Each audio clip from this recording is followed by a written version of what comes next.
ஆண்டின் பொதுக்காலம் 14ஆம் வாரம் வெள்ளிக்கிழமை.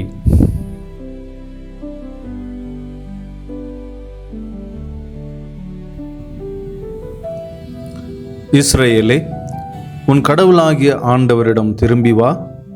நீ உன் தீச்செயலால் வீழ்ச்சியுற்றாய். இம்மொழிகளை ஏந்தி ஆண்டவரிடம் திரும்பி வந்து இவ்வாறு சொல்லுங்கள்: தீவினை அனைத்தையும் அகற்றியருளும், நன்மையானதை ஏற்றுக்கொள்ளும். நாங்கள் எங்கள் வாய்மொழியாம் கனிகளை உமக்கு அளிப்போம். அசீரியர் எங்களை விடுவிக்க மாட்டார்கள். குதிரை மேல் நாங்கள் ஏற மாட்டோம். எங்கள் கைவினை பொருள்களை நோக்கி எங்கள் கடவுளே என்று இனி சொல்ல மாட்டோம். திக்கற்றவன் உம்மிடத்தில் பரிவை பெறுகிறான் என சொல்லுங்கள். அவர்களுடைய பற்றுறுதியின்மையை நான் குணமாக்குவேன். அவர்கள் மேல் உளமாற அன்பு கூறுவேன். அவர்கள் மேலிருந்த என் சினம் தணிந்துவிட்டது. நான் இஸ்ரவேலுக்கு பனி போல் இருப்பேன். அவன் லீலி போல் மலருவான். லெபனோனின் மரம் போல் வேரூன்றி நிற்பான். அவனுடைய கிளைகள் விரிந்து பரவும். அவன் பொலிவு மரம் போல் இருக்கும். லெபனோனைப் போல அவன் நறுமணம் பரப்புவான். அவர்கள் திரும்பி வந்து என் நிழலில் குடியிருப்பார்கள். கோதுமை போல் தழைத்தோங்குவார்கள். திராட்சை கொடி போல் செழிப்படைவார்கள். லெபனோனின் திராட்சை ரசம் போல் அவர்களது புகழ் விளங்கும்.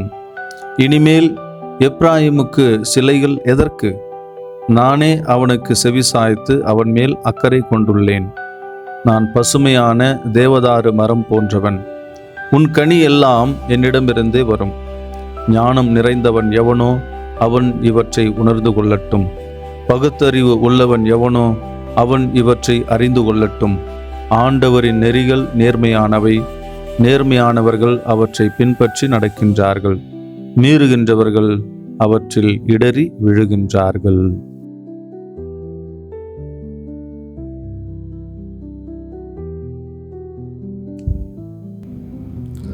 ஆண்டவரின் நெறிகளை கடைபிடிக்க காத்திருக்கும் கிறிஸ்துவில் எனது அருமை அருளாசீர் ஊடக நண்பர்களே, இஸ்ரேல் மக்களின் பாவத்தை சுட்டிக்காட்டி அவர்களை மீட்டு கொண்டு வர அனுப்பப்பட்டவர்கள்தான் இறைவாக்கினர்கள் ஆமோஸும் ஓசேயாவும்.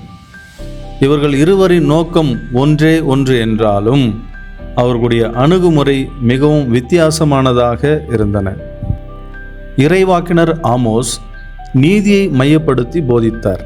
எனவேதான் அவருடைய வார்த்தைகளில் கடுமையும் கோபமும் இருந்தன. இஸ்ரேல் மனம் மாறாவிடில் கடவுளின் சீற்றம் அம்மக்களை சிதைப்பது உறுதி என்று அவர் போதித்தார். ஆனால் இறைவாக்கினர் ஓசேயாவின் அணுகுமுறையோ இதற்கு நேர் எதிர்மாறாக இருந்தது. அவருடைய போதனை கடவுளின் பரிவை மையப்படுத்தியதாக இருந்தது. எனவே அவரது வார்த்தைகளில் பாசமும் நேசமும் இருப்பதை நாம் பார்க்கின்றோம். இறைவனுக்கு செவிசாய்த்தால் இஸ்ரேல் எப்படி வளமைமிக்க ஒரு நாடாக திகழும் என்பதை எடுத்து சொல்லி அவர் போதித்தார். இந்த ஒரு செய்தியை மையமாக கொண்டிருப்பதுதான் இன்றைய முதல் வாசகம். இருவரின் அணுகுமுறைகள் வெவ்வேறாக இருந்தாலும் அவர்களின் நோக்கம் ஒன்றுதான். அழிவை நோக்கி சென்று கொண்டிருந்த அம்மக்களை ஆண்டவரிடம் திரும்ப கொண்டு வருவதே அந்த நோக்கம். அழிவின் பாதையில் சென்று கொண்டிருக்கும் ஒரு வாலிபனை மீட்பதற்காக அவனுடைய தாயும் தந்தையும் இணைந்து எப்படிப்பட்ட முயற்சிகளை எடுக்கின்றார்களோ அதே போன்றதுதான் இறைவனுடைய இந்த முயற்சியும். தந்தையின் முயற்சியில் சில நேரங்களில் கடுமை இருக்கும், கோபம் இருக்கும், எச்சரிக்கை இருக்கும், திட்டுகளும் மிரட்டல்களும் இருக்கும். ஆனால் இதற்கு சற்று மாறாக தாயின் முயற்சியிலோ அதிகமான கெஞ்சலும் வேதனையும் பரிவும் பாசமும் கரிசனையும் இருக்கும். தன்னுடைய தந்தைக்கும் தாய்க்கும் செவிமடுக்காத அந்த இளைஞனைப் போல ஆமோஸின் வழியாக வெளிப்பட்ட நீதியையும் ஓசேயின் வழியாக வெளிப்பட்ட பரிவையும் கண்டுகொள்ளாமல் இஸ்ரேல் மக்கள் தங்களுடைய தீச்செயல்களில் நிலைத்திருந்தார்கள். இந்த இறைவாக்கினர்கள் வழியாக வந்த இறை செய்தியை முற்றிலும் இந்த மக்கள் நிராகரித்தனர். இந்த நிராகரிக்கும் மனநிலை என்பது இஸ்ரேல் மக்களோடு அது முடிவடைந்து விடவில்லை. அது இயேசுவின் காலத்திலும் தொடர்ந்தது, அவருடைய சீடர்கள் காலத்திலும் அது தொடர்ந்தது, இன்றும் நம்முடைய மத்தியில் அது தொடர்ந்து கொண்டிருக்கின்றது. இறைவனின் செய்தி அறிவிக்கப்படும் பொழுது அதை நிராகரிப்பதோடு மட்டுமல்லாமல் அதை ஏற்றுக்கொள்பவர்களை இவ்வுலகம் எப்படியெல்லாம் துன்புறுத்தும் என்று எடுத்து சொல்வதே இன்றைய நற்செய்தி. வரலாற்று நிகழ்வுகள் சொல்லும் உண்மையும் அதுதான். அன்று முதல் இன்று வரை இறைவனின் செய்தியை ஏற்று வாழ்பவர்கள் நிராகரிக்கப்படுகின்றார்கள், துன்புறுத்தப்படுகின்றார்கள், ஏன் கொல்லப்படுகின்றார்கள். அறிவியலும் தொலைத்தொடர்பும் வளர்ந்தாலும் இறைவனை நிராகரிக்கும் மனிதனின் மனநிலையில் மட்டும் எந்த ஒரு மாற்றமும் இதுவரை நிகழவில்லை. ஆப்பிரிக்காவிற்கு மறைபணி ஆற்றச் சென்ற ஐரோப்பிய மறைபோதகர் ஒருவர் தவறுதலாக கேனிபல்ஸ் என்று சொல்லப்படக்கூடிய மனிதர்களை உண்ணும் காட்டுவாசிகளிடம் மாட்டிக்கொண்டாராம். தான் சாவது உறுதி என்றும் தன்னை அவர்கள் உண்ணப் போகின்றார்கள் என்பதையும் அவர் உணர்ந்து கொண்டார். அவர்கள் அவரை அவர்களுடைய குழு தலைவரிடம் கொண்டு சென்றார்கள். இந்த குழு தலைவர் இந்த மதபோதகரிடம் அழகான ஆங்கிலத்தில் பேசினார். ஆச்சரியமடைந்த போதகர், இவ்வளவு அழகாக ஆங்கிலம் பேசுகின்றீர்களே, எங்கு கற்றுக்கொண்டீர்கள் என்று கேட்டார். அதற்கு அந்த தலைவர், இங்கிலாந்தின் ஆக்ஸ்போர்டு பல்கலைக்கழகத்தில் தான் கற்றுக்கொண்டேன் என்று சொன்னாராம். ஆங்கிலத்தில் பேசிய அந்த குழு தலைவரை பார்த்து போதகருக்கு இனி எப்படியும் தப்பித்து விடலாம் என்ற நம்பிக்கை பிறந்தது.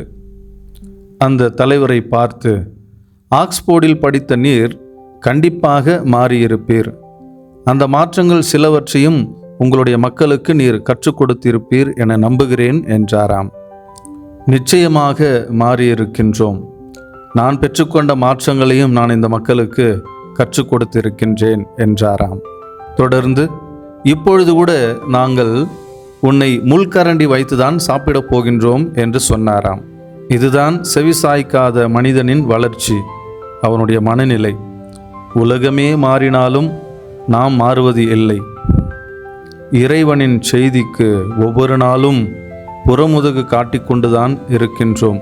அப்படிதான் நம்முடைய வாழ்க்கையை நாம் வாழ்ந்து கொண்டிருக்கின்றோம். இந்த நிலை மாற வேண்டும். இறைவனை நாம் நமதாக்க வேண்டும். முயற்சி செய்வோம், முடியாதது ஒன்றுமில்லை.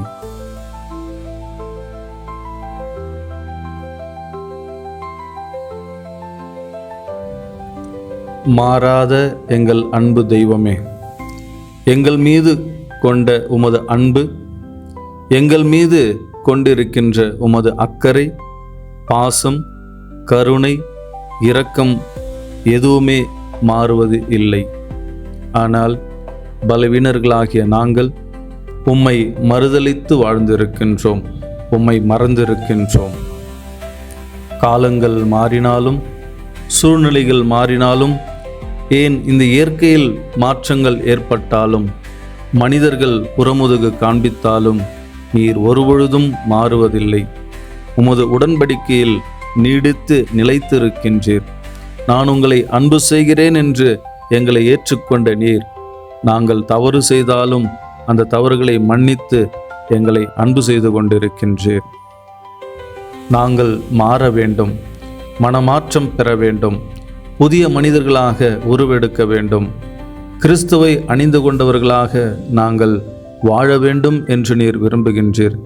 இந்த விருப்பத்தை நாங்கள் நிறைவேற்றுகின்ற மக்களாக வாழ்வதற்கு தேவையான அருளையும் ஆற்றலையும் எங்கள் மீது நிறைவாக பொழியும்.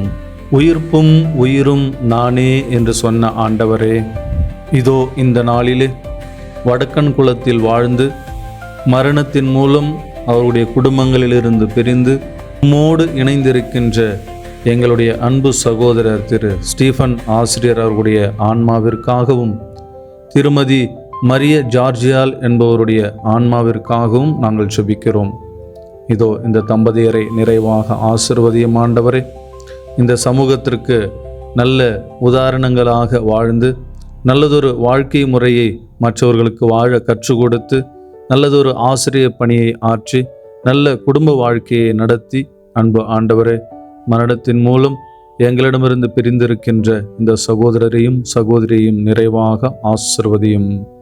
உயிர்ப்பும் உயிரும் நானே, என்னில் விசுவாசம் கொள்பவன் இறப்பினும் வாழ்வான், உயிர் வாழ்கையில் என்னில் விசுவாசம் கொள்பவன் எவனும் ஒருபோதும் சாகான் என்று நீர் வாக்களித்தீரே. ஆண்டவரே, இந்த 2 ஆன்மாக்களையும் உம்முடைய அற்புதமான அதிசயங்கள் செய்கின்ற பரிசுத்தமான புனிதம் நிறைந்த இந்த கரங்களிலே ஒப்பு கொடுத்து ஜெபிக்கின்றோம். ஆண்டவரே, இந்த ஆன்மாக்களை உறைபனி போல நீர் கழுவி அந்த ஆன்மாக்களுடைய கரைகளை எல்லாம் நீக்கி பாவங்களை, குற்றங்களை, தவறுகளை, பலவீனங்களை எல்லாம் போக்கி நித்திய இளைப்பாற்றிய முடிவில்லாத வாழ்வை இதோ நாங்கள் ஏங்கி தவிக்கின்ற உமது வலது பக்கத்தில் அமருகின்ற ஒரு பாக்கியத்தை இந்த ஆன்மாக்களுக்கு தந்து ஆசிர்வதித்து வழிநடத்திட நாங்கள் ஜெபிக்கிறோம், மன்றாடுகிறோம்.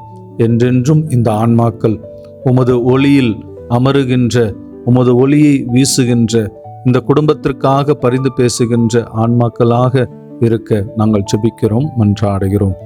எல்லாம் வல்ல இறைவன் இதோ இந்த ஜெபத்தை கேட்டு ஜெபித்து கொண்டிருக்கின்ற ஒவ்வொருவரையும் நிறைவாக ஆசிர்வதிப்பீராக. தந்தை, மகன், தூய ஆவியாரின் பெயராலே ஆமென். Praise the Lord. இயேசுவுக்கே புகழ், இயேசுவுக்கே நன்றி. மரியே வாழ்க.